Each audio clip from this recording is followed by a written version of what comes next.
নমস্কার, আমি বর্ণালী। আপনারা আছেন দি ইটার্নাল স্কাই, অনন্ত আকাশের মাঝে, আর নিজের মাঝেও আকাশকে রাখুন। আসন্ন শিবরাত্রি উপলক্ষে আজ আপনাদের জানাবো ভগবান শিবকে কোন ফুল নিবেদন করলে কী ফল লাভ হয়। পৌরাণিক বিশ্বাস অনুসারে এই দিনে দেবী পার্বতীর সঙ্গে ভগবান শিবের বিবাহ সম্পন্ন হয়েছিল বলে মনে করা হয়। তাই শিব ভক্তদের কাছে এই দিনটি খুব বিশেষ। তাই এই চতুর্দশী তিথিতে পালিত হয় শিবরাত্রির মহা উৎসব। দেবাদিদেব মহাদেব খুব স্বল্পতেই তুষ্ট। তার মাথায় ভক্তি ভরে জল, বেলপাতা আর ফুল দিলেই ভক্তের ভক্তিতে তিনি সন্তুষ্ট হন। কিন্তু তা সত্ত্বেও আমরা নানা ধরনের ফুল বিভিন্ন মনস্কামনা নিয়ে ওনার উদ্দেশ্যে অর্পণ করে থাকি, এবং বিভিন্ন ফুল অর্পণের বিভিন্ন রকমের ফল আছে। তাই সেটি নিয়েই আজকে আলোচনা করব। ভগবান শিবের মূলত ধূত্রা, আকন্দ, অপরাজিতা এই ফুলগুলি অত্যন্ত প্রিয়, সেটা আমরা সবাই জানি।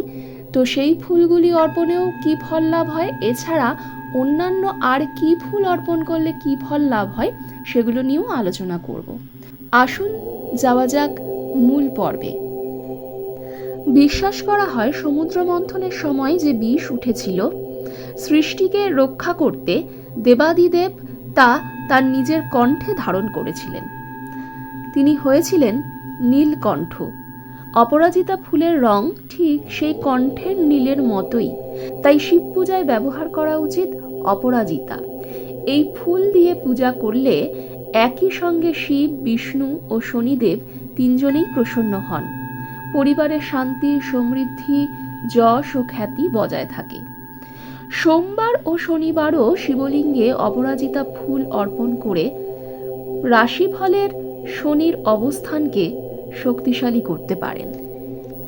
এবার বলবো ধুতুরা ফুলের কথা। ধুতুরা ফুল ও বেলপাতা দিয়ে শিব পূজা করলে মহাদেব প্রসন্ন হন।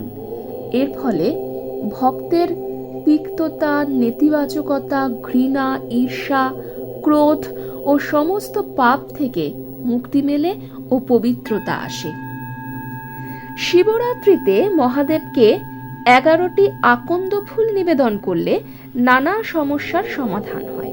মানা হয় আকন্দ ফুল দেবাদিদেব মহাদেবের ভীষণ প্রিয়। শিবরাত্রিতে মহাদেবের চরণে আকন্দ ফুল অর্পণ করলে নানা সমস্যার সমাধান হয়। দীর্ঘদিন ধরে কোনো রোগ কাইল করলে বা পরিবারের কেউ দীর্ঘদিন অসুস্থ থাকলে শিবরাত্রিতে মহাদেবকে 11টি আকন্দ ফুল নিবেদন করা উচিত। এতে রোগের উপশম হয়। শিবরাত্রির দিন ঘরে একটি সাদা আকন্দ গাছ লাগাতে পারলে খুব ভালো। ঘরে সাদা আকন্দ গাছ থাকলে পজিটিভ শক্তি বাড়ে। একই সঙ্গে মহাদেবের আশীর্বাদ পাওয়া যায়। শুধু শিবরাত্রি নয়, প্রত্যেক সোমবার শিবকে যদি সাদা আকন্দ নিবেদন করার পর পঞ্চাক্ষরী মন্ত্র জপ করা যায়, তাহলে ধীরে ধীরে মন শান্ত হয়, কেটে যেতে থাকে একের পর এক বাধা। এই তো গেল অপরাজিতা, ধূত্রা, আকন্দ ফুলের কথা। এছাড়াও আরেকটি ফুলের কথা বলবো, আপনারা শুনলে অবাক হবেন যে সারা জীবন কঠোর তপস্যা করেও সাধকেরা যা লাভ করতে পারে না, মাত্র একটা বিল্ল পুষ্প ভক্তিভরে শিবলিঙ্গে অর্পণ করলে তাই হয়। বিল্ল পুষ্প অর্থাৎ বেল গাছের ফুল, বেল ফুল। এই বেল ফুল কিন্তু সেই সুগন্ধি বেলি ফুল বা বেল ফুল নয়, এটা হচ্ছে বেল ফলের যে বেল ফল যে গাছ, তার যে ফুল, সেই ফুলের কথা বলা হচ্ছে। পুরাণ কথা অনুযায়ী কেউ যদি সারা জীবনে মাত্র একটিও বিল্ল পুষ্প শিবলিঙ্গে অর্পণ করতে পারেন, তবে মহাদেবের প্রীতির ফলে সেই ব্যক্তি দেহান্তে শিবলোক লাভ করেন। শিবরাত্রিতে জুঁই ফুল দিয়ে পূজা করলে বাহন সুখ পাওয়া যায়। শিবরাত্রির দিন জুঁই ফুল দিয়ে শিবের সেবা করলে সারা জীবন ঘরে অন্নের অভাব হয় না, শিবপুরাণে লেখা আছে। চামেলির ফুল দিয়ে মহাদেবের আরাধনা করলে ব্যক্তির বাহন ক্রয়ের স্বপ্ন পূরণ হয়। শিবকে তিসি ফুল নিবেদন করলে স্বয়ং বিষ্ণুর আশীর্বাদ পাবেন। যিনি শমী ফুল দিয়ে পূজা করেন তিনি শিবের আশীর্বাদ পান এবং শনিদেবের কৃপাও পান। বেল ফুল দিয়ে পূজা করলে সুন্দরী ও কোমল স্ত্রী পাওয়া যায়।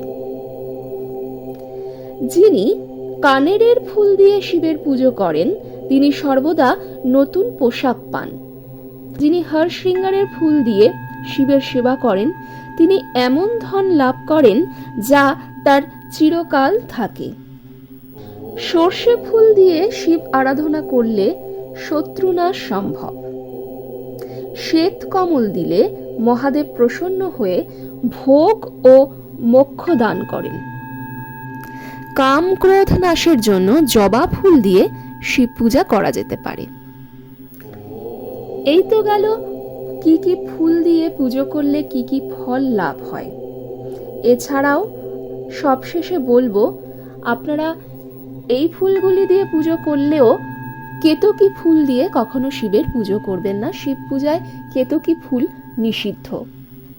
যিনি শিবরাত্রির দিন পারদ শিবলিঙ্গে 108টি বিল্বপত্র নিবেদন করেন তিনি কখনো ব্যবসায় ক্ষতির সম্মুখীন হন না, অর্থাৎ দেবাধিদেব মহাদেব বেলপাতাতেই তুষ্ট। আশা করি আজকের আলোচনা আপনাদের ভালো লাগলো এবং আপনাদের কাজেও লাগবে। আর যদি আমাদের অনুষ্ঠান ভালো লেগে থাকে তাহলে বলবো ভিডিওটিকে লাইক, শেয়ার ও কমেন্ট করবেন এবং আমাদের চ্যানেলটিকে সাবস্ক্রাইব করে সঙ্গে থাকবেন। দেখা হবে আবার অন্য কোনো অনুষ্ঠান নিয়ে অন্য কোনো পর্বে। সকলকে মহাশিবরাত্রির অনেক শুভকামনা রইল। ঈশ্বর আপনাদের সকলের মঙ্গল করুন। নমস্কার।